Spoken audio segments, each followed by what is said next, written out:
Hi everyone, I'm Bob Bath, in-house master sommelier for Alpha Omega Winery. We're here to tell you about our next virtual tasting. You guessed it, Luau on the Lawn, coming up on July 10th from 3 to 4:30 in the afternoon. This is one of our most popular virtual tastings, and we'd love you to come share this experience with us. We'll be featuring hula dancers, Hawaiian music. We're featuring 3 great wines, the 2018 Reserve Chardonnay, the 2018 Right Bank Blend, the 2018 Napa Valley Cabernet Sauvignon. We're also featuring the talents of this wonderful chef to my left, Chef Rebecca Peizer. Hi, Bob. Hi, welcome back, Rebecca. Thank you very much. It's a pleasure to be here. Great to have you with us. And she's come up actually with 3 different recipes, one to go with each of the dishes today. We're going to be showing you, first of all, the compressed melon and beet poke, the tea-smoked chicken roulade, and the Urfa chili and Sumac Crusted shrimp. Yes, I'm going to show you every step of the way. Fantastic. Well, my first question is, what the heck is Urfa chili? Urfa chili is a fabulous condiment. It is a chili pepper that grows in the southwestern part of Turkey, near the Syrian border. And the specialty of this particular chili is that they dry them in the sun until they reach like a rich golden burgundy deep rich color, and then what they end up doing is, before it's fully dried out and crispy, they'll cover it with a tarp or they'll put it in a bag so that it retains a little bit of its moisture. Then when they grind it up, what you'll end up seeing is some irregular shapes. Some are big, some are small, and in a way it almost looks like it's slightly fermented, but really the amazing thing about it is that it's sweet, it's smoky, it's a little salty, and for that reason, it adds a lot of complexity to any dish that you add it to. And it makes it very wine friendly, doesn't it? It does. I think really red wine friendly, but could really also go, because of its smokiness, with a white wine that might be barrel aged. Perfect. I can't wait to see this dish. Take it away. Certainly. So let's talk about some of the ingredients that we have here. For this particular dish, I'm going to marinate the shrimp, and the shrimp that I've chosen here are a size 16-20.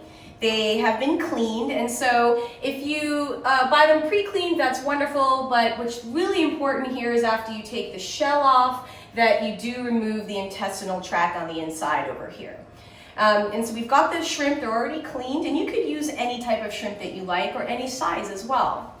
Then what the shrimp is going to be marinated in is some extra virgin olive oil, as well as some lemon zest, and then some sumac. And sumac is the oldest herb around. It has been spoken about in the Bible even. And this particular herb is a flower that's been crushed up, and it's very sour.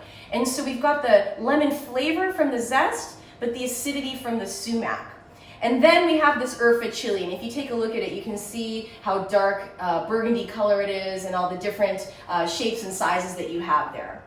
So what we're going to do with the shrimp is we're going to take it and we're going to put it in a bowl, and I already have the zest, the sumac, some salt, some pepper, the Urfa, and olive oil in here, and I'm going to add those shrimp to that marinade and mix it around, and I'm going to let that sit for a few minutes while I prepare the slaw. Now you could let this sit in the marinade up to an hour or so. Longer than that, I think that the flavor would be a little bit too strong. Okay. So let me set that to the side. And then let's talk about the slaw. The slaw is a really vibrant, texturally interesting slaw that has apple and fennel. And so for a lot of white wines, apple goes really well, and for some red wines, fennel can go very well. And so I have here, this is a Pink Lady apple. The reason I chose this is because I like the sweetness as well as the acidity. It's very balanced. I wouldn't use an apple like a Golden Delicious, because the Golden Delicious is a little too sweet. And I have here a fennel bulb. You can also use some of the fennel fronds or the leaves if you wanted to as well. The other ingredients for this dish are some chives that have been cut up into 1-inch pieces, the lemon juice that was missing from the shrimp where I put the zest. I have the juice here. I've got some extra virgin olive oil and some salt and pepper. And so why don't we take a look at what we've done over here, and I'll show you how to cut this apple up. I've already taken the fennel and I've shredded it very thinly on a mandolin. You could, if you have really good knife skills, do this by hand, but what's important is that it be thinly sliced, because the texture of the slaw, you want it to be palatable. If it's too thick, it'll be too crunchy. And so what we're going to do here is I'm going to take the apple and I'm going to leave the skin on, so just make sure that you wash it. I like the color component of the apple with the skin on. And I have a Japanese mandolin that has a julienne attachment. So very fine, thin slices that are cut apart. And then just carefully, you would want to take this and run it through the mandolin, and then you'll see what ends up happening is you get these nice shreds. So 1 small fennel bulb and 1 apple shredded on the mandolin. And if you have really good knife skills, you could also cut this by hand. Okay. And this slaw is really simple. While it is something that you could make ahead of time and serve, definitely best when it's fresh. Okay. And then what I'm going to do is I'm going to add the apple and the fennel to a bowl.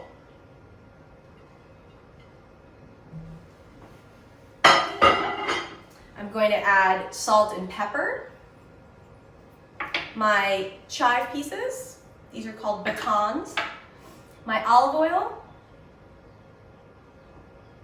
and my lemon juice. And then what we'll do is we'll toss this and we'll set it to the side while we grill the shrimp. If there are other ingredients that you'd like to add to this slaw, you could. Just make sure that they're not too strongly flavored, because each the apple and the fennel have a very, very strong complexity to them on their own. Okay? All right, so that's our slaw. And so let's now grill the shrimp.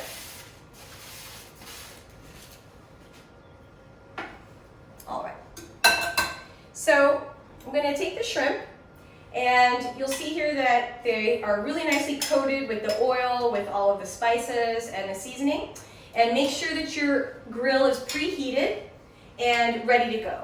Shrimp don't take very long to grill. What we're looking for here are some nice char marks. Could you do this on the outdoor grill? Of course, just make sure that if you are using charcoal, that you don't use a type of charcoal that has a very pungent flavor on its own, say like hickory, because that might get in the way of some of the other flavors that are going on in this dish. I like the char on the shrimp because I find that it goes very well with any barrel-aged wines. And we're going to grill this shrimp until it turns pink and curls and is just done.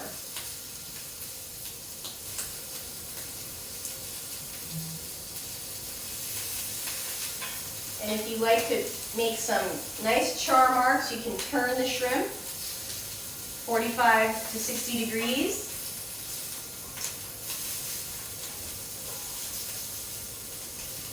You'll notice that the shrimp are getting ready to be turned when they start to curl slightly on their own.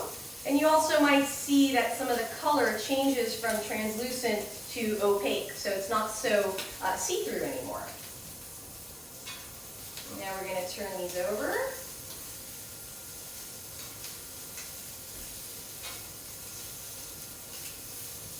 What's great about these the shrimp is that you could grill it, chill it, and set it aside and serve it later. It doesn't have to be warm, but there's a very nice flavor and textural and temperature component to this dish, which when you serve the shrimp warm and the cold slaw goes very nicely together.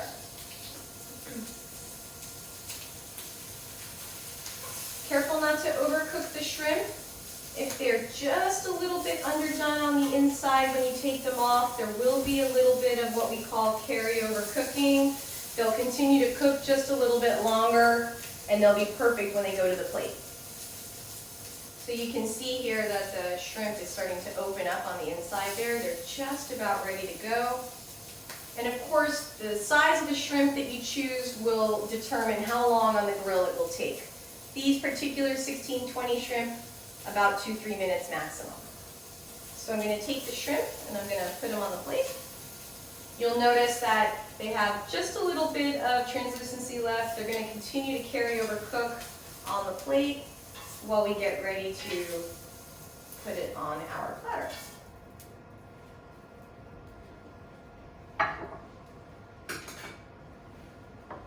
Okay, so we have our slaw and we have our shrimp.